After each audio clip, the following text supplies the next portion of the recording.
Alrighty,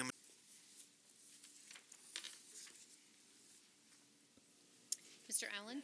here. Mr. McClellan? Here. Mr. Melcher? Thank you, Mrs. Gray. Go to A5, revision of the agenda. Mr. Trout, we have any revisions? Yes, we have one revision of the agenda, which we will place in Section D, the new agenda items 2, which will be a Washington, D.C. trip. We have a presentation by Mrs. Barnum, and we'll be asking for your approval. Thank you, Mr. Trout. Would anybody like to make a motion to change the agenda? Motion to approve the revision to the agenda. And a second. Thank you, Aaron. Any questions or comments before we vote? Hearing none, let's vote on the revision.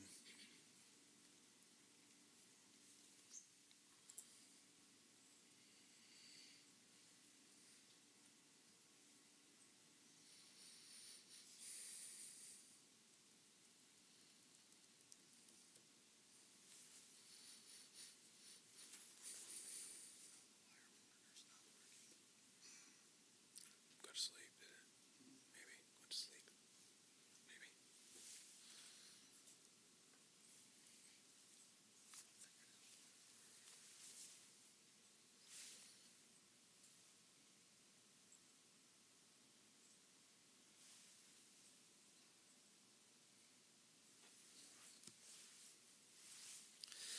Vote passes unanimously. Move on to B1, core values discussion. This is always an exciting time of our board meeting where we can honor individuals and staff members for their outstanding contributions. And good evening. Tonight is no different. We're excited to recognize several outstanding individuals whose accomplishments exemplify the core values of Huntington County Community Schools. These honorees have demonstrated excellence, perseverance, and dedication, and it's a privilege for us to celebrate their achievements tonight.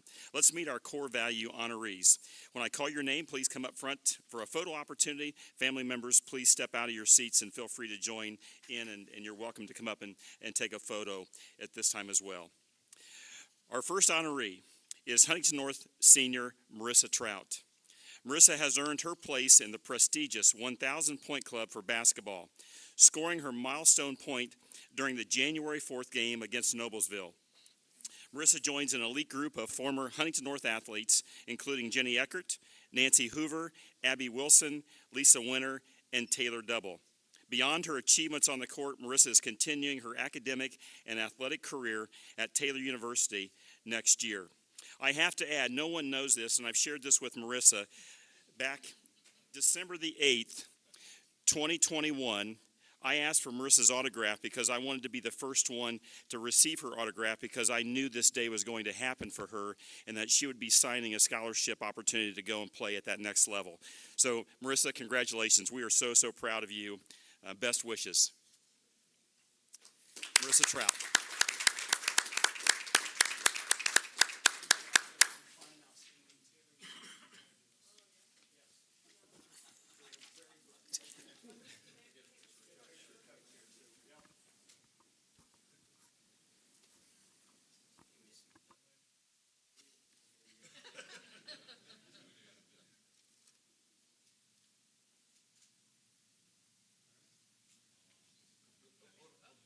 Oh, whoop, hold still.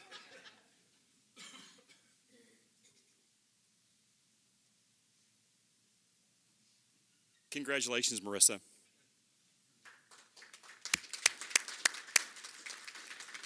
Our next honoree, I don't believe is here, but let me just do a little highlight, and maybe we can bring him to the next board meeting if we could in person. But on January the 11th, Ethan Zahn set a new single-game scoring record with 42 points during a game against Southwood. He had 5 rebounds, 5 assists, 5 steals, leading the Vikes to victory. His 42 points broke a previous record of 40 points, which was shared by Adam Thompson and Hunter Hollowell. And so, big congratulations. Coach, there was never a shot I didn't like. Boy, I'm telling you what, probably ice his elbow after that game was over with. But that's, what a feat. And congratulations to Ethan. And hopefully we can bring him back to the next board meeting and recognize him in person.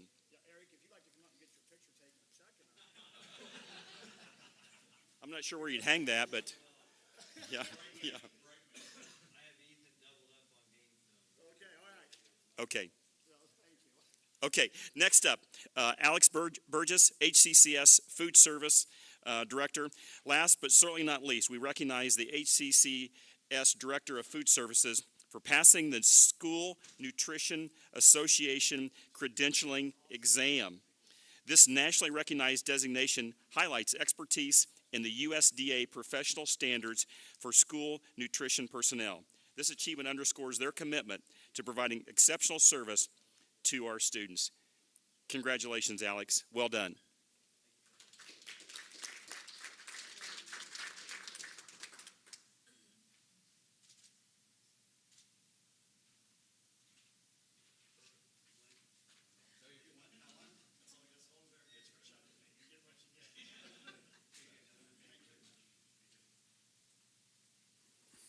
And that concludes our core values for this evening. Thank you, Mr. Peters. Moving on to C1, public comment. No one is signed up to speak this evening. If someone would like to come up and speak, we just ask that you give your name when you come up, and we'll have you sign the paper. No one come forward. We will move on to D1, special presentation, student data. Mr. Allen, Board, and Community, tonight's data presentation is some general information that I find intriguing in terms of an era for schools of school choice. We know that kids can choose what school they go to. They have a wide variety of options. And so what we have put together for your review and for our community is a chart that basically shows the percentage of kids that live within your school settlement, and in layman's terms, basically that live in your school district. And what percentage of those kids that live in your school district attend another avenue. Those avenues might be online school, they might be a school of religious choice, or it could be another public school. And so one of the interesting facts when I see this era is I'm always very aware of where our kids go to school, and it's something Mr. Trout and Mr. Peters and I and Mr. McLaughlin speak about. But if you look, Huntington Community Schools has about 15% of the kids that live within our legal settlement, our school boundaries, that attend another option. If you compare that to some of the area schools, I think it's very interesting data to see how maybe our school district does, our community does, in the percentages compared to some of the surrounding ones. I will tell you that when I look at statewide, we are doing quite well, Mr. Trout and School Board, in terms of comparison analysis. It's super important to understand what we're looking at here. We want every kid to attend Huntington schools that live in our district. I assure you, we think we are absolutely the best game in town and in the area, and we're super proud of our school district, our teachers, and our culture, and our academic achievements. When I see 15% and I see some of the area ones around, it gives us an analysis that we can say, yeah, we're doing pretty well considering. We always want to look to improve in a continuous improvement model, and we always want to be aware of that 15% and where it's going in the future. An interesting data point is our J&I's administrative assistant, Tanya Lockmeyer, and I were looking through this. School districts that also have other options within its boundaries, for instance, 141 of our kids that are in that 15% go to Huntington Catholic. That makes sense due to religious preference. That might be something a family might choose. I say that because of that 15%, where do our kids go? And 241 of them choose a school like that. That is a data piece. So when you say 15%, there's 3 avenues they go to. Well, 241 of those kids choose a religious school due to church preference or due to family preference. I understand that group. A percentage of that, 15%, also choose online school. You will see some data in an upcoming work session about the number of kids we currently have on online school, the different buckets that we will present to you for online schools in the future for our kids, And you'll also see a percentage of that choose just other public schools that might be the primary reason is relative location to home sometimes, not just in Huntington, but in other districts. So if a school is maybe right across the border, sometimes those children choose a closer school. So interesting data for us to consider. We monitor this closely, and I will tell you that these kinds of data points come up as we look at future programming. I'm looking forward to one of our presentations when you see our data that I'll bring forward to Mr. Trout and the board on our virtual education program that we're currently running, a couple of different avenues that we're considering, and also kids that go to other public schools and maybe what programs we have that they don't have, and are they going there for another reason, or a program that we might consider. So I want you to have this, Mr. Allen School Board and our community, so you can see we do very well. We're always looking to improve. So if you have questions on that data, I'm glad to take them. If not, I'm glad that Mr. Trout let us have a data presentation just to continually let you look at what we talk about regularly. Yeah, this is straight from the IDOE. This is not data that we put together, but this is straight from the Indiana Department of Ed. Many times when I'm out and about in different parts of the county, the perception is that we are doing so far worse than so many of our neighbors in regards to where children are attending school. And now, as a school board, you have the most recent data in front of you that paints the picture. I agree with Mr. Brimberry wholeheartedly that we want to do a better job on our 15%.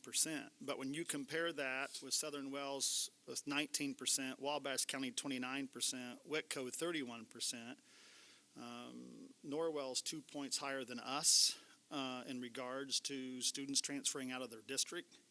And so I'm just letting you see a lot of the data that Chuck and Jay and I look at on a consistent basis. Now, we'll be coming to you in the spring telling you what do we do with that 15%. And we have some plans in place before the start of the next school year within that. But we just wanted to share with you some data that we are looking at. And this is going to become common practice at our school board meetings because we live in this. And now we want to do a better job of sharing it so that we're all working from the same points. So thank you, Chuck. You bet. Thank you, Mr. Trout. Mr. Brimberry, anybody have any comments before we move on? Appreciate that data. I think it does paint a very nice picture for us. And I'm not surprised. So appreciate that. Moving on to E, the consent agenda, items 1 through 9. We got one more in D2, Mr. Allen. I'm sorry, you're right. We had the revision. My fault. We're going to have to log out and log back in to see the update. Do the update. I figured that out. Yeah. Okay, thanks, Gary. If Gary figured this out, we better hang on a second. Let's not rush into this. Okay.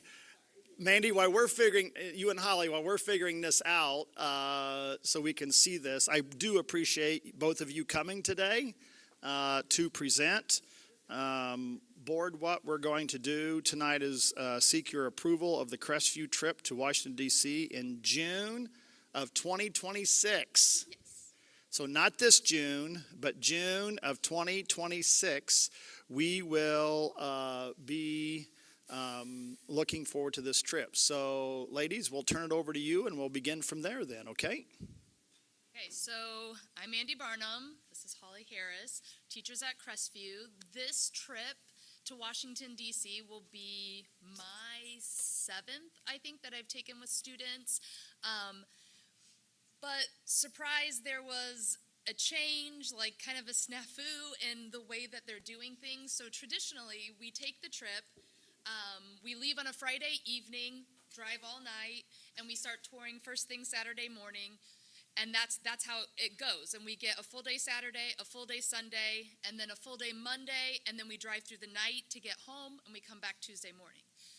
Apparently, this is brand new news to us, which was why there was a lot of scrambling on my part, but apparently the rules for the coaches have changed, and they no longer want to do the drive through the night. So when we signed up this year, unbeknownst to us, the format was different. So our students are now going to arrive Friday morning drive during the day on Friday because coach buses will no longer go overnight because I guess accidents and issues with that. Liability insurance got expensive. I mean, and that is completely fair. So now it will be we'll leave in the morning, and then we would get there that evening. No touring would happen on Friday. We would go right to the hotel, and then we would get up. We would tour all day Saturday, hotel, all day Sunday. Now that's a third night in a hotel, so there's an added cost because we have 3 nights in the hotel. And then on Monday, we only get 3 hours in, and then we have to leave to make it back that same day. I did not like this option because it's more expensive for our families and it's cutting the time short. Like, we don't get a full third day. So I pushed back at the company and said, I don't like this. So we've been scrambling, trying to get them to give us something different. Literally today, what time did I get that call? Like 4 p.m. today, this came through. So this is brand new. I emailed the parents, or parent squared the parents before I came. I have 6 people have signed up so far. So I parent squared them to give them this as an option. So one of these 2 options would be what we go with. The second option is to fly. I've never considered that in the past because it is typically more expensive, but they guaranteed me that if people were already signed up, that the price would stay the same, because they would offer a $100 discount for signing up before June, and then $75 for signing up within 7 days of a parent meeting. So they're going to offer that when I have another parent meeting. They would offer that to incoming people too, at least for those first 7 days for that extra $75. We would get to the airport. It could be Friday or Saturday. I think Saturday, so parents wouldn't have issues with getting their children to the airport or getting their children to where it's so new, we haven't decided, would we meet at Crestview and take everybody to the airport? I don't know yet, but meeting wherever. So it would be pretty early. We would get a pretty early flight. We would get in mid-morning. We'd have all day on Friday or Saturday, whichever day it was. We'd have the hotel night. We'd get up the next day, tour all day that day, 1 more hotel night, so we're back to 2 hotel nights, tour almost all day the next day, take a late flight, and get back. We'd be flying out of Fort Wayne, so that's pretty convenient. So that is an option. I put that out to the 6 who have signed up so far. I've heard back from 1 parent who likes the flying idea better. I have never taken students to the airport. I have lots of feelings about this, but I'm sure it'll be fine. So there are kind of 2 options on the table right now because I really don't like gypping them that third day. I think it's really important. You're only there a limited amount of time. They need to get as much time in as they can. So I don't have definitive, like, everything super nailed down right now because of that issue. So Mandy, if we had approved this tonight, and when you do get it all solidified and whatever else, if you could send it to myself or Mr. Brimberry, then we can get that back out to the No board. problem But whatsoever. yeah, we just want to make sure you can keep moving here. Yes, Okay? yes, Okay. absolutely. Go ahead. Okay, Cindy, can you go to the next slide for me, please? Thank you.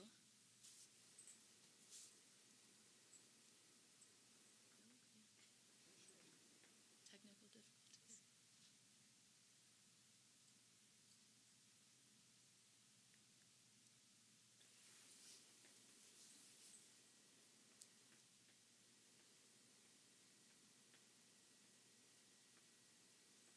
Okay, so right now, the price is potentially right around $1,500 for a student.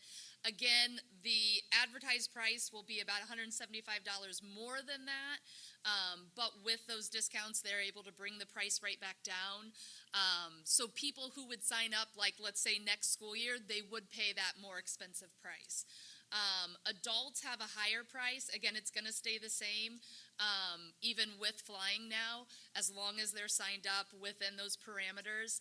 Their price is higher because with students, it's quad occupancy. With adults, we thought it would be weird to tell them to share a bed with somebody they've never met. It's just weird. So they're only 2 occupants. And like I said, as of right now, we have 6 people signed up. It really, all of those numbers also depend on how many people go. I've never had trouble meeting the minimum number, but the prices are going up exponentially. I think I mean, it was only like maybe 5 years ago, like right before COVID, people were paying not even $1,000 for their students. So, yeah, it's just, so I don't know. I don't know how well this will go, but so that's where we are right now. Included in the price, all their meals, all the transportation, including their flights if we fly, all the hotel accommodations. There are course leaders, so depending on how many kids we have, we have 2 buses, which I have had in the past, we get 2 course leaders. So there's 1 course leader per bus of students, and they're the people who have all the knowledge. We have on-call doctors, which I have used before, and generally speaking, it's worked really well. We have on-call emergency support. There are night chaperones who sit out in the halls, and their job is just to watch the rooms all night. So that's really nice. All admission fees, if like Mount Vernon, places like that charge that. There is limited accident and health insurance. Next slide. So yeah, current participants, we have 2 chaperones from Crestview. We have 1 adult chaperone right now who's signed up, and then we have 5 students. So potential itinerary, we typically make it to the National Archives. We go to pretty much all the memorials. I would say maybe, like sometimes we don't go to the Jefferson Memorial, but like generally speaking, we hit all of them. Sometimes we go to Ford's Theater, we at least get a picture opportunity outside. We always get the picture outside the White House. They'll see the Capitol building. We don't take the tour anymore because the kids, it's not very engaging for kids. We go to the Holocaust Memorial. The Spy Museum is a favorite, so fun.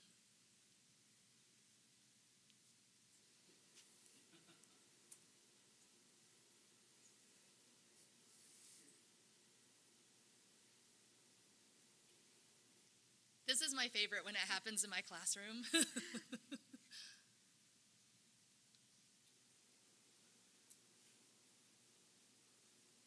We will go to Mount Vernon. We do the Pentagon 9/11 Memorial, which is really good.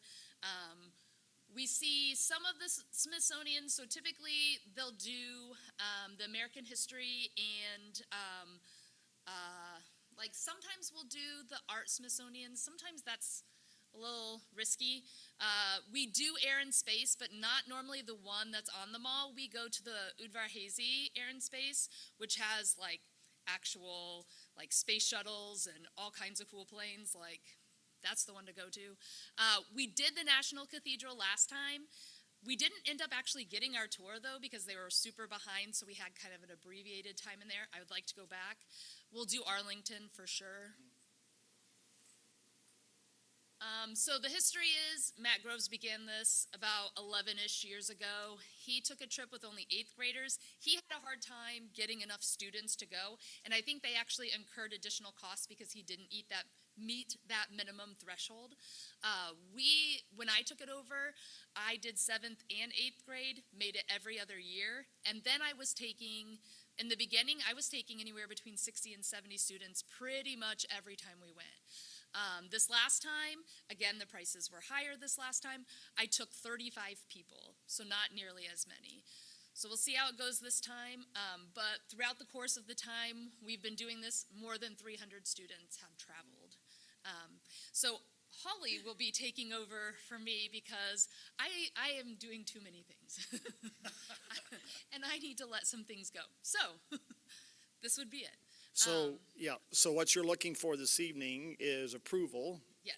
For you to continue to plan, continue to move forward. As you can see, there are some details that we're still putting together, but that's just necessary for all the 2 of you want to do this with them. And so it's something they'll never forget. It's quite an experience. So thank you. So, Mr. Allen, I think what we're looking for is a motion and a second, some discussion, and see if the board will approve their request. Would anybody like to make a motion about this trip? Thank you, Mrs. Miller. Second? Second. Thank you, Mr. Carl. Any discussion, questions? I would just say. Yeah, this is a really nice program. I mean, I can't imagine how much fun it'd be to go to DC when you're that age. As long as mom and dad don't go, of course. But Thank you. And this is June of 2026, just to be confirmed. Okay, all righty. Mr. Wall? Allen, may I- Mr. Yeah, Allen, no, go ahead. Yeah, I was no, just gonna go say, ahead. I was took just the going to trip. say, I actually took the trip. I'm hearing a delay, sorry about I'm that. hearing I a took the delay, trip when sorry I was about in that. eighth I grade. took the trip when I was in eighth grade And truly enjoyed the trip and at truly Crestview, enjoyed the so trip I'm full at for it. Crestview, so I am full for it. That's good stuff, Mr. Wall. Thank you. Any other questions or comments? Then let's vote on the motion.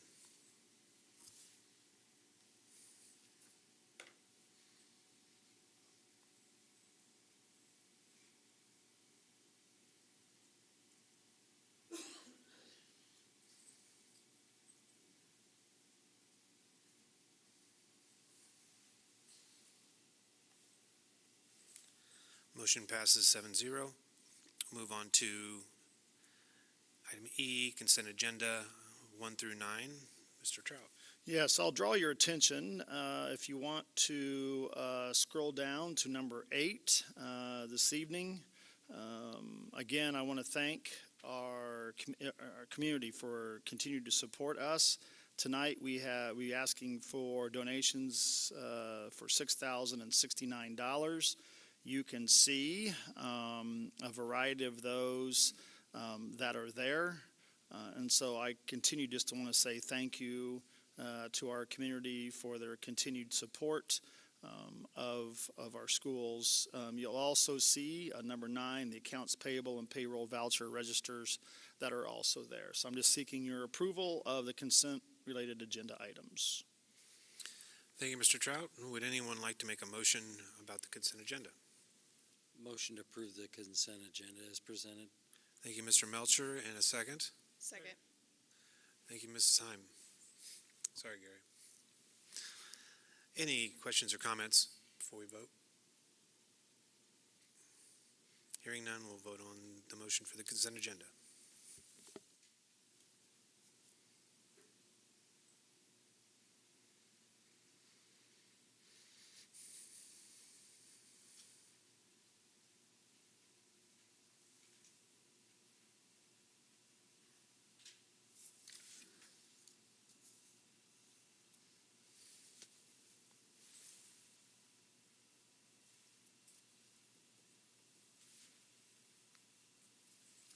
Motion passes 7-0.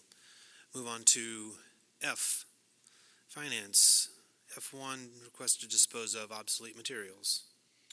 Tiffany Drummond, the principal at our Learning Center, is here to present this agenda item for you this evening.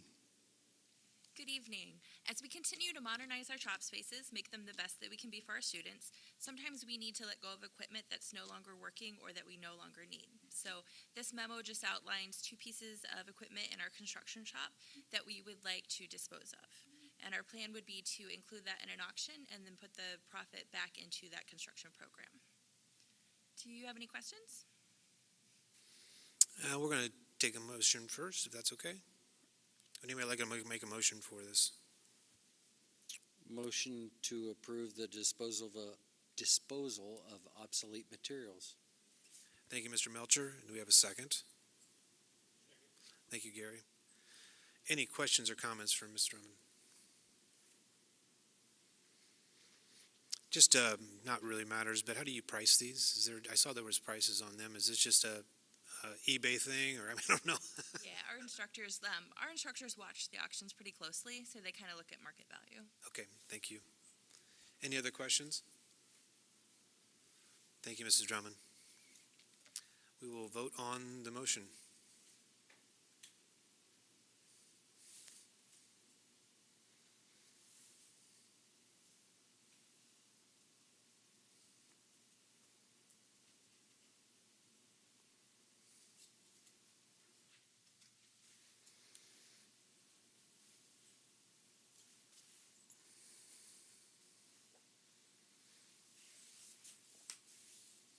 Motion passes 7-0.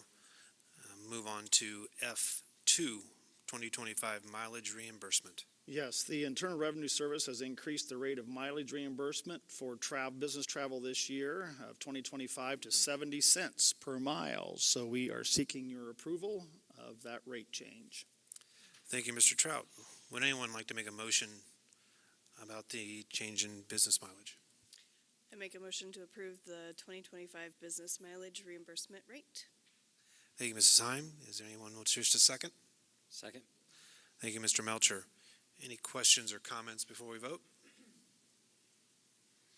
Hearing none, we'll vote on the motion.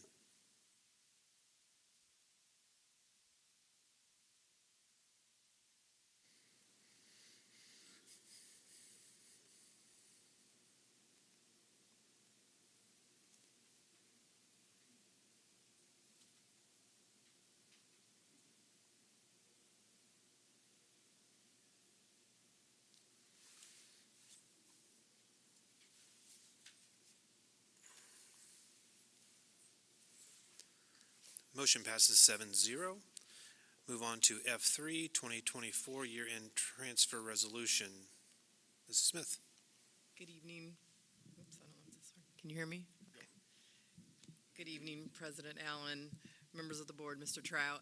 I bring to you this evening a year-end resolution and wanted to give you a little bit of background for this resolution and other resolutions that might be coming in the future.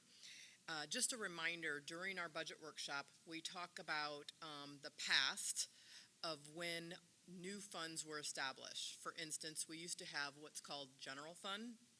We had a capital projects fund, a transportation operating fund, and a bus replacement fund. In 2019, the general fund used to be comprised of 4 categories. 2 of those categories of the 4 moved into the new education fund. The other 2 categories moved into the operations fund, new operations fund, which then absorbed those 2 categories, the old capital projects fund, the old transportation fund, and the bus replacement fund, all into that one. So those 3 old funds along with 2 categories. The funding that we used to receive from our old general fund, 100% of that, mostly 99.9% of that, came from tuition support, the basic grant, which is comprised of a factor times our ADM, our average daily membership. All of that revenue used to go in our old general fund. When they created these 2 new funds in 2019, they separated those categories, but they did not separate the funding. So kind of wanted to go over that. So when you see that education to operations transfer that I do during the budget year process, that is because the legislative session created those 2 new funds, but the funding still goes only in the one fund. So we are allowed up to 15% each year to transfer from those dollars that they did not separate. Why not? We don't know. That would have made life a lot easier and less complicated. To transfer 15% from our education fund to our operations fund to cover those 2 categories that moved over. So it isn't, a lot of perceptions might come from the public thinking, oh, wait a minute, you guys can't even fund your operations fund because you're always having to do these transfers. It has nothing to do about funding it. It was the change in the categories that the legislative session moved and created these new funds. So I kind of wanted to give some of that background. And then also our debt service fund. As you know, we've been talking the last couple of years during the budget session also. Our debt service fund is our main fund that we use for construction projects. It consists of bonds that we sell that are up to a certain threshold, usually around between $5 and $6 million. And then anything over that amount that is needed is a lease. It's like a mortgage that we take out on one of our buildings. So those 2 types of financing make up our debt service fund. That, like I said, helps with all of our major construction projects. Our other fund, our operations fund, also helps with construction projects and can, but it has a different type of threshold because, like I just indicated, it has all those other aspects that it has to pay. So usually you build in money in our operations fund to help with general repair and maintenance. For instance, it could be for paving, lighting, roofing, those type of repairs and maintenance, and that's what you build in your regular operations fund for that. If you recall, during the budget process, we have a capital projects plan that all that goes into. So our capital projects plan supports whatever we want to pay out of our operations fund. The capital projects plan does not list things that are done from the debt service that are a bigger construction. So while doing that, of course, we have our operations fund. At the end of the year, we look at our operations fund and our education fund, and if we have any, money in our rainy day fund. We look at all those dollars at the end of the year, and we want to keep those stable, so to speak. We want to make sure that we're paying our teachers and our staff the best that we can pay them and market value, all those type of things. And then if we have excess, then districts customarily move some of that money from those major funds into our rainy day. So our rainy day is just like it sounds, it's for a rainy day. Most districts usually have a normal of 10 to 15% in their rainy day in case the wheels come off the bus during the legislative session and you have 2 years and you don't have extra money, then that will help you limp along. So that's usually why that's a customary percentage to have. In our education and operations fund, it is good to have 15 to 20% as a minimum. We here at Huntington have very nice balances in our finances and our cash balance by design. Now we are taking some of those cash balance, just like you knew the last 2 years when we had our 2-year agreement, to be able to provide higher salaries for our teachers. Now on the other side, our operations fund, now we are looking at that facility study that was done several years ago, and we are starting to chip away at that facility study between the two funds that I talked about, our debt service fund and our operations fund. So currently, we have over 30% balance in our operations fund. Been working with Mr. Trout and other administrators to work that facility study, all of those things into spending some of that cash balance down to be able to do that in conjunction with our debt service. So all of that, just to give you a little history, with this transfer, we are asking for $1.88 million to be transferred from our operations fund to our rainy day fund. One thing that I did neglect to say is we did end up with slightly higher balance in our operations fund due to, if you recall, our ESSER grants that we had during the pandemic. It was a 3-year grants that we had. We had CARES 1, ESSER 2, ESSER 3. For ESSER 2 and ESSER 3, when you have grants, you usually have to use the restricted indirect cost rate, which usually average in the 2%, 2 to 3%. During this time, the federal government decided that we could use the unrestricted rate, which then ranges from 13 to 15%. Big difference of revenue that brings into the district. So the higher amount this year is due to that excess that we received from that difference of that percentage that we were able to put in our operations fund. Therefore, that's why we're asking for this amount to be transferred into our rainy day. After this transfer, if board approves, it would still leave over 33% cash balance in our operations fund and a 6% cash balance in our rainy day. Still not up to that 10 to 15%.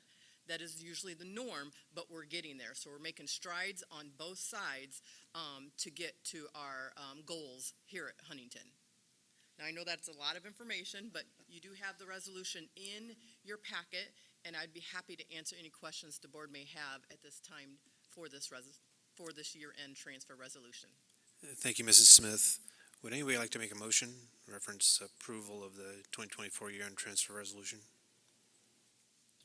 Make a motion to approve the 2020.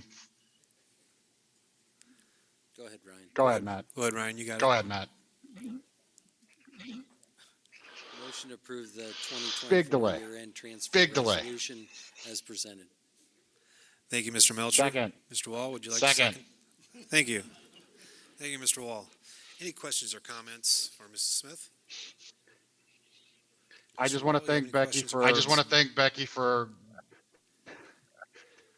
trying to have fun with this trying delay. to I apologize. have fun with I this just want to delay. I thank Becky for apologize. I just explaining want to this thank Becky because for it was explaining a this little because it confusing when we was came a out. little confusing when and we this came out.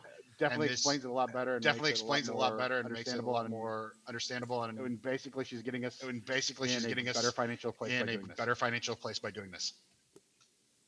Yes, we are incredibly blessed to be just candid with you of where we sit financially with this. And Becky, you play a large role in that, but as does the board and past boards along the way. I need to add too. Becky shared with you some of the goals. What we're going to be working with you by the summer is in our strategic plan. She hit on a few of the goals we have, and so how are we going to reach those? How are we going to obtain those financially? And so she gave you the brief history lesson, but more of this is forthcoming this summer along the way. So, Becky, I continue to appreciate your guidance and direction, but this puts us in a really good spot, so thank you. Any other questions and comments? Thank you, Mrs. Smith. Hearing none, we'll vote on the motion. Would it be a quiz? Is there a quiz? I'll pass it.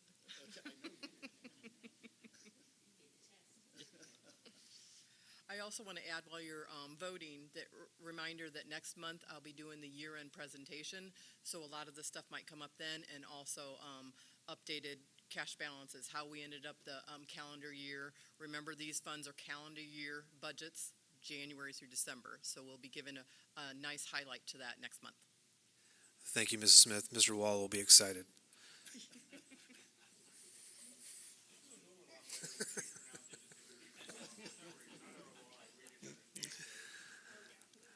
Okay, moving on, we'll go to That's not fair. facilities.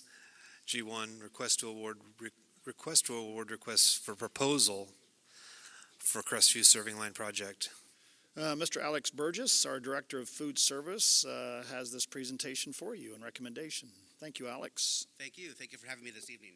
I'm very excited to be here tonight. I know you guys have the nuts and bolts of all the information in your packets. I want to give you a little bit of background on the information that you have in front of you. 5 years ago, when I came on to Huntington Schools, I started working with previous director Ken Akins. We had a goal to replace all of the serving lines in our secondary schools.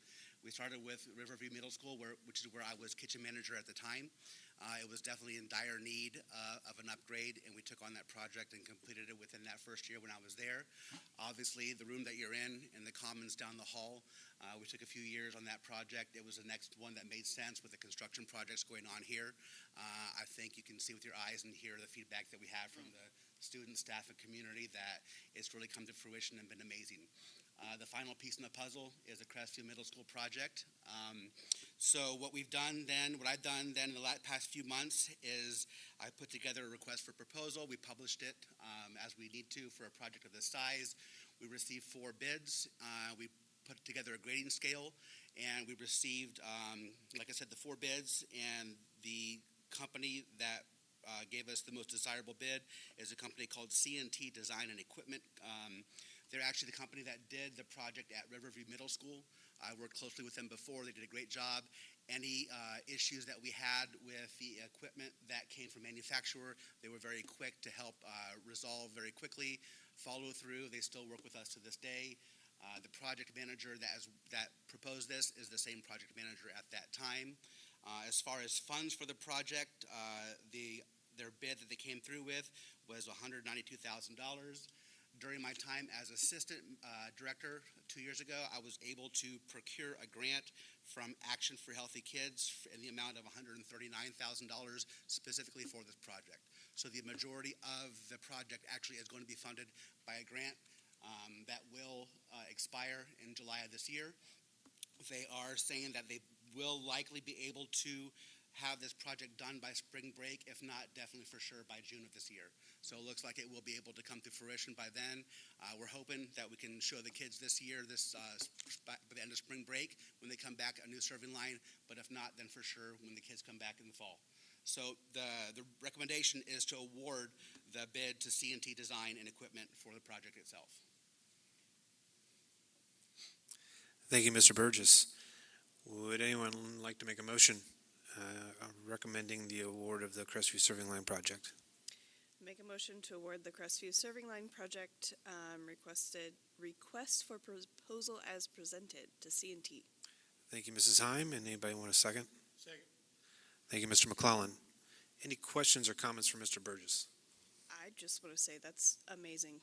Like the timeline, the grant, the being able to pull all of that together in one. It's like you just handed it to us as a gift in a nice little bow. I can tell you that it gives me chills. Yeah. It really does.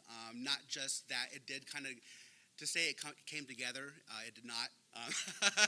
It was a lot of hard work, not on my own, but with the team that I work with and the help that I have in my office, with my kitchen manager in the district. The fact that they do such a great job every day, that I know that I can lean on them and know that when I walk into the kitchens, whether it's at any of our elementary, middle, and high schools, that they're doing their jobs every day. I don't have to worry about it. You know, I walk in, they're just doing their jobs, and so it allows me the freedom to be able to go in and spend time in the office to look at a grant. And I mean, $140,000, that's a lot of money, and not everyone has the time to do that. And I'm blessed to have a team that is so strong in our district that takes care of our kids so well to be able to do that. So I'm blessed to have that and to be able to support my team in that way. That is, I'll echo what Mrs. Heim said. That is just almost too good to be true, honestly. Fantastic news. It's part of the reason our finances are so good, to be honest with you, because of stuff like that. Just thank you so much for your work on this. Any other comments or questions? Quick question on the construction timing. Since this is going to be during the school year, how will that affect the students going through the lunch line? It won't. The serving lines themselves are pretty much just a drop and go. There's not going to be any kind of construction that will affect the building itself. The current serving lines that are there can literally be wheeled out of the building. You and I could do it ourselves in an hour. The guys that are coming in, the only concern would be is if there was an electrical plug-in that does not match up, but they should know that ahead of time going into it. And it's just a matter of them bringing it in, setting the equipment, and checking the plug-ins and making sure everything works. So it should really just be a matter of an afternoon. Even if it isn't something that they can do over spring break, they could do it after school in one day. That's a great question. Anything further from Mr. Burgess? Hearing none, we'll vote on the motion.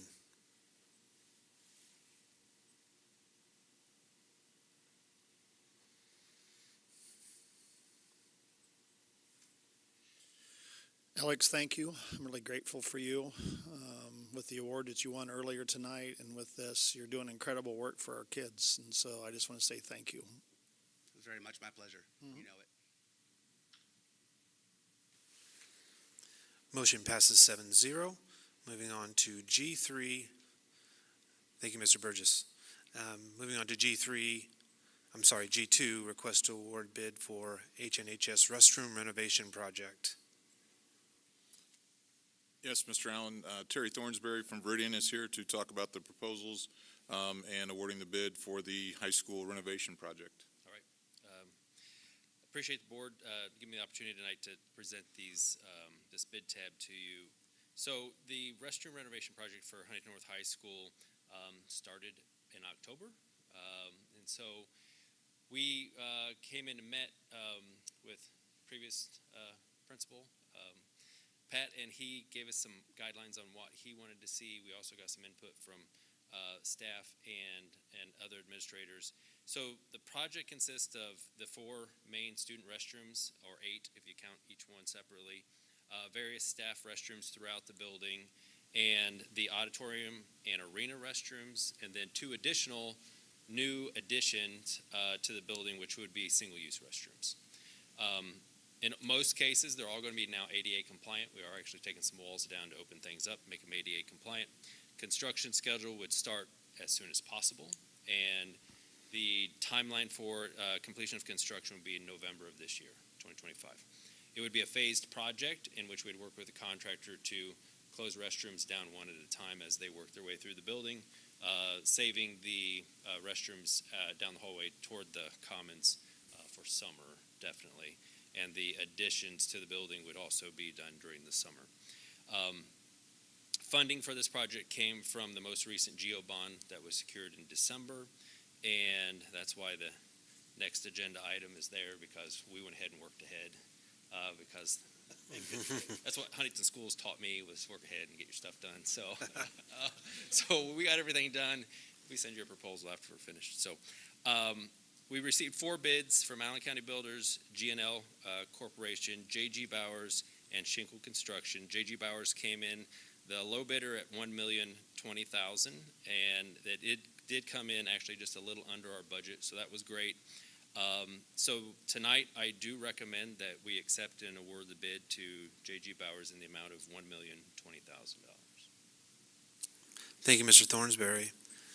Would anyone like to make a motion regarding the award of the bid? Motion to accept the bid for the Huntington North High School restroom renovation project from J.G. Bowers. Thank you, Mr. Melcher. Anyone wish to second? Thank you, Mr. McClellan. Any questions or comments for Mr. Thornsberry? So no more bathtub urinals and all that good stuff? Nope, we're going to modernize. They lasted a long time. Are you going to put those up for sale for vintage? We can, if you're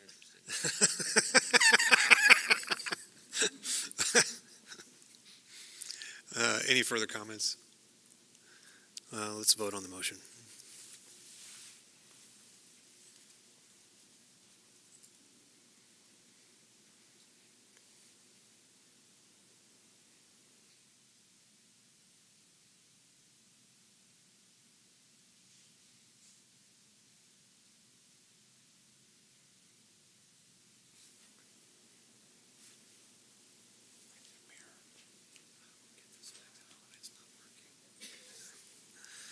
Motion passes 7-0.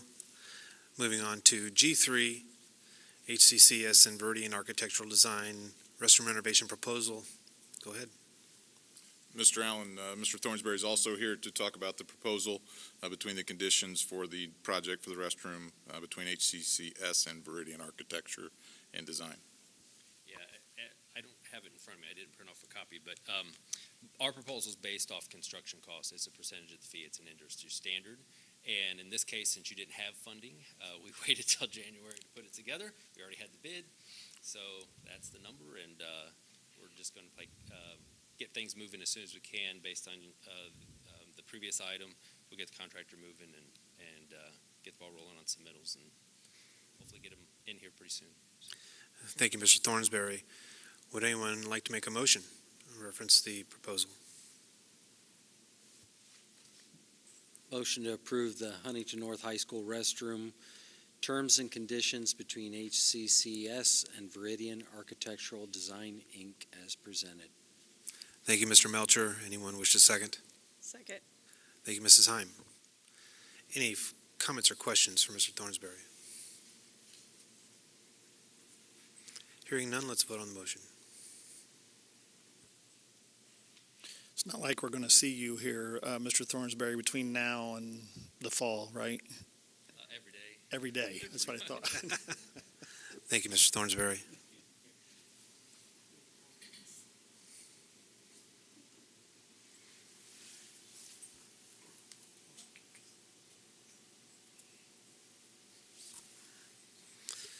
Motion passes 7-0. Moving on to G4, HNHS and HCCS Administrative Center Community Open House. Yes, this is just information for you this evening. We have set the date for an open house for March the 6th of this year from 5 to 7 for the cafeteria here, the family consumer science areas here at Huntington North High School, and the science areas at Huntington North High School. In addition, we'll be having an open house over at the new administrative center. We've been talking about this a long time, and it's coming to fruition at 1415 Flex Mill Road. We will also be doing that at this point.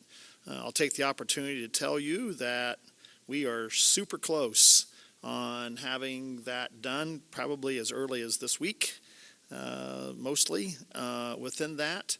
And so we are planning, we're in one big, nice, happy central office right now. We are all going to move together happily on February the 20th and 21st coming up. So the next time we have a board meeting, we will be actually all in the new administrative center by that time. So it's just informational only. That's great news. I know we were excited about it and looking forward to it. And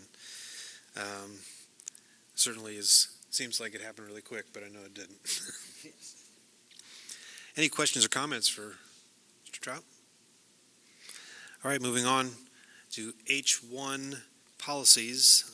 Policy 6250 requiring ADM counts for the purpose of state funding and verification of residency for membership. Yes, this is the second reading. We're just recommending your approval of policy 6250. This is required ADM count for the purpose of state funding and verification of residency for membership. This can be really confusing with open enrollment. The amount of man hours we put in every year for residency requirements. We shared a chart with you, just earlier today, but this school board policy brings us up to current with that. So I'm just recommending your approval. Thank you, Mr. Trout. Would anyone like to make a motion reference this approval? I recommend the approval of policy 6250, required ADM counts for the purpose of state funding and verification of residency for membership as presented. Thank you, Mrs. Miller. Anyone have a second? Second. Thank you, Mrs. Heim. Any questions or comments prior to vote? Hearing none, let's vote on the motion.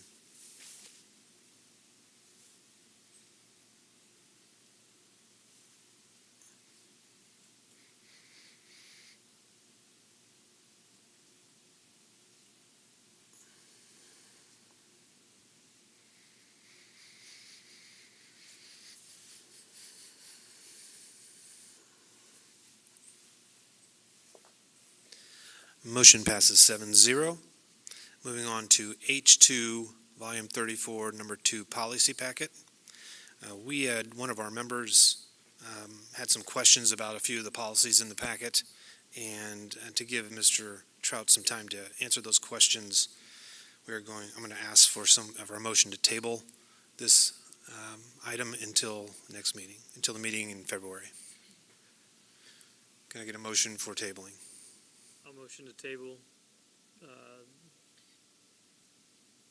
item H2, volume 34 of number 2 policy packet. Thank you, Mr. Carl. Can I get a second? Second.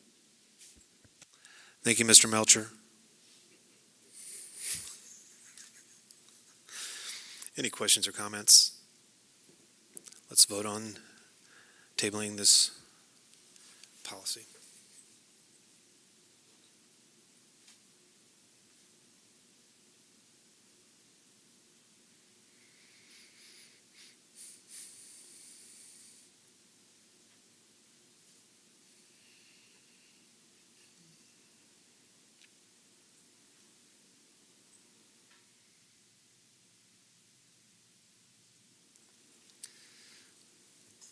Just to be clear, this will come back at the February 24th, 2025 meeting.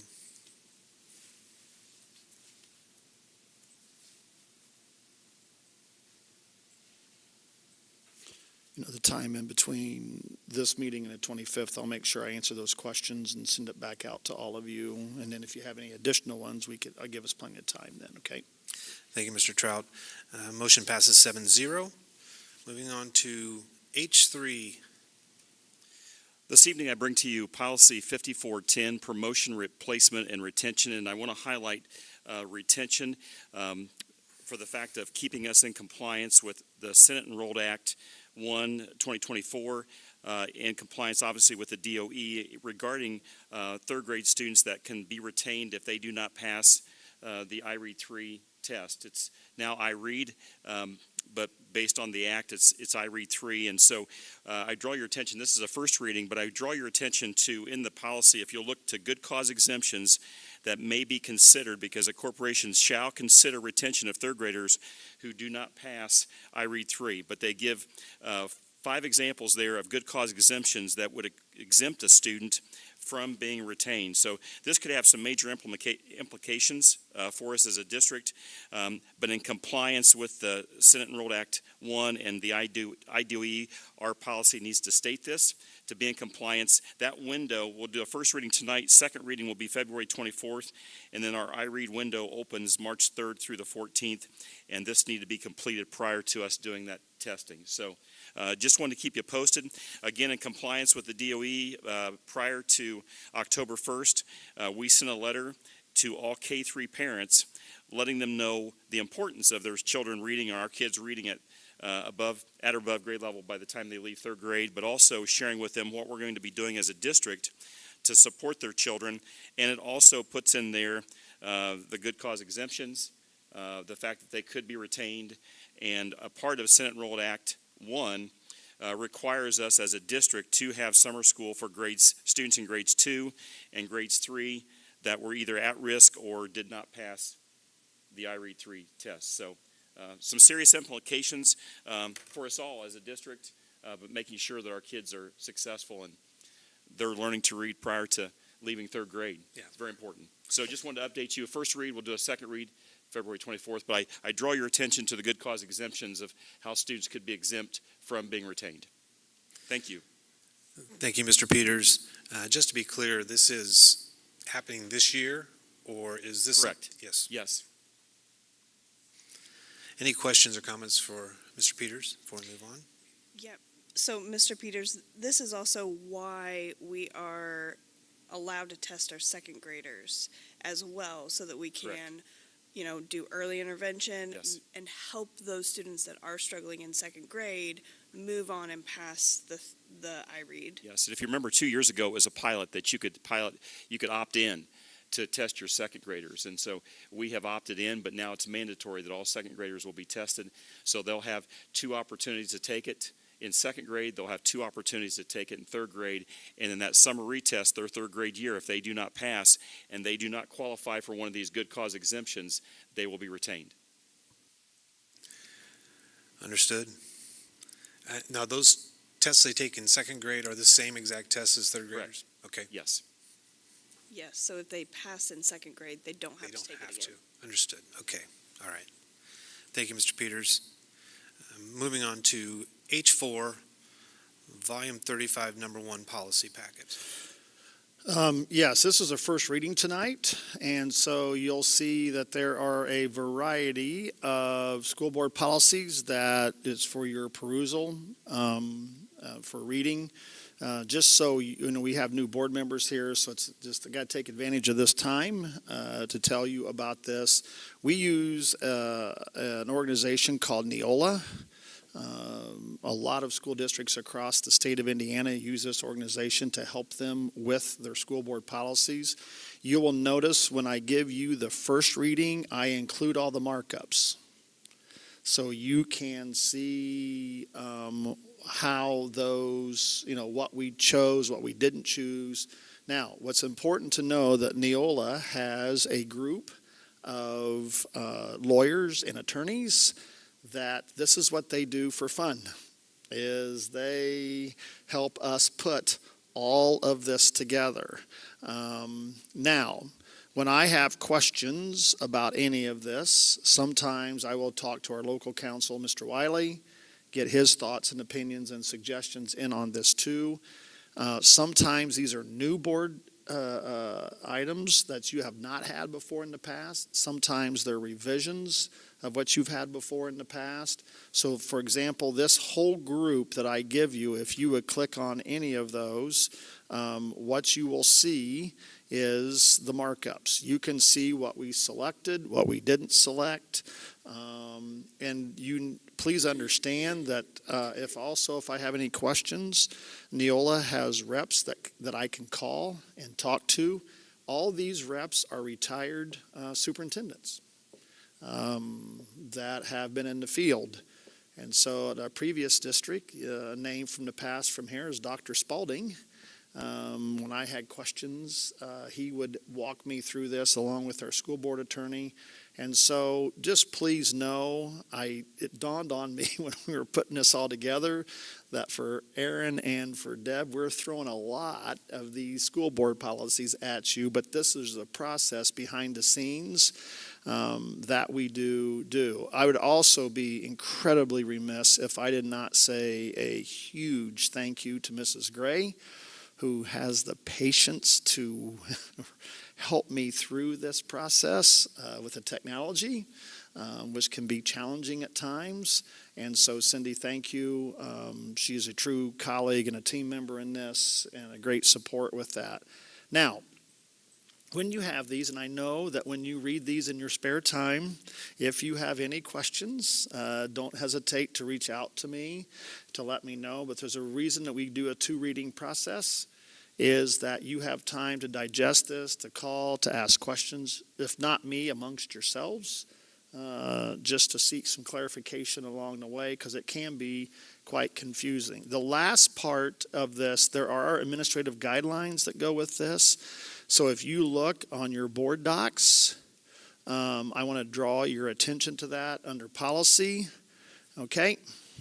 And if you'll see that, you can see the, I just lost my train of thought, administrative guidelines within that. And if you need some help with that, please call Cindy or myself, and we'll be glad to do that. Administrative guidelines are, we update those then, is that once you approve these, then the administrative guidelines are also updated in that process. And so if a building principal comes along one of these situations, how are they supposed to handle it? Then you can read all of the administrative guidelines that go with the school board policies, okay? So there are hours upon hours upon hours upon hours of work that goes into this, and my goal is to have us completely caught up by this summer. There may be somebody at the table who disagrees with that, but I keep reminding her we're going to meet that goal in that timeline as we're going to be doing that. But no, in all seriousness, we've had worked a lot with this, and if you do at any point in time have any questions, please let us know. But I wanted to take this opportunity, especially with a couple of you being brand new, that this is how this whole process works. Okay? Thank you, Mr. Trout. Yep. Any questions or comments for Mr. Trout before we move on? Hearing none, we'll move on to items of discussion by board members. I1, TIF District Representatives. Mr. Wall, you have maybe some information about this? Yeah, so it's been my little project to try to understand a little bit more about TIF districts and our representation on those as school board members. In that process, I have identified the fact that Huntington County has 4 TIF districts. They are located in the city of Huntington. Huntington County has one, Roanoke has one, and so has Warren. In that, I also found our current active members on those. Tim Allen is representing Huntington County. Carrie is representing Warren, and we had 2 open spots with the departure of Mr. Roth in Huntington City and Roanoke. Those are appointed by the individuals, and the city of Huntington actually reached out to me today, I believe, and asked if I would be interested in serving on that TIF board, and I have agreed. So the city will be hopefully appointing me here soon, or Mayor Strict will be doing that. But that still leaves us an open position in Roanoke. In my communications with them, they were wondering if any board member would be interested in serving on that board with them. In those communications, they say they meet not very often, but I believe they said last year they met 6 different times. So I was just going to bring it to the board to see if anyone was interested in representing the school board on that. Those positions are non-voting members, but it gives us an opportunity as a school corporation to represent the interests of the school corporation on those boards if needed. Thank you, Mr. Wall. Do we have anyone from Roanoke that would be willing to do this? Thank you, Mr. Melcher. Thank you, Mr. Melcher. Mr. Melcher said he would be willing to serve on the Roanoke TIF District Representative. Do we need to then have a motion for accepting the appointments of Mr. Wall as Huntington City? I would say that if Mr. Wall is willing to serve, even though he hasn't been appointed yet, if you'd want to take a action item to that, and then since Mr. Melcher enthusiastically volunteered to serve for Roanoke, then what's that?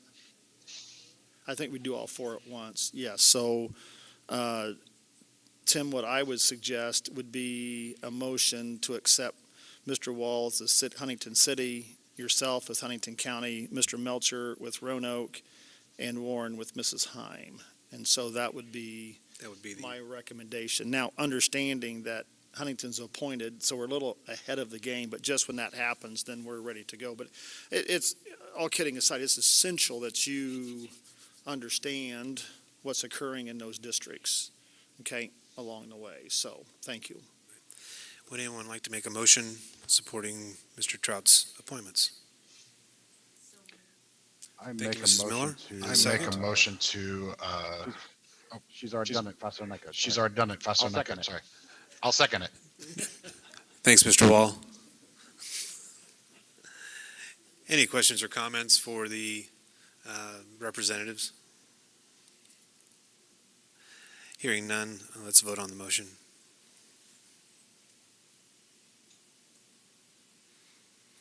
Sorry about the delay, Mr. Wall.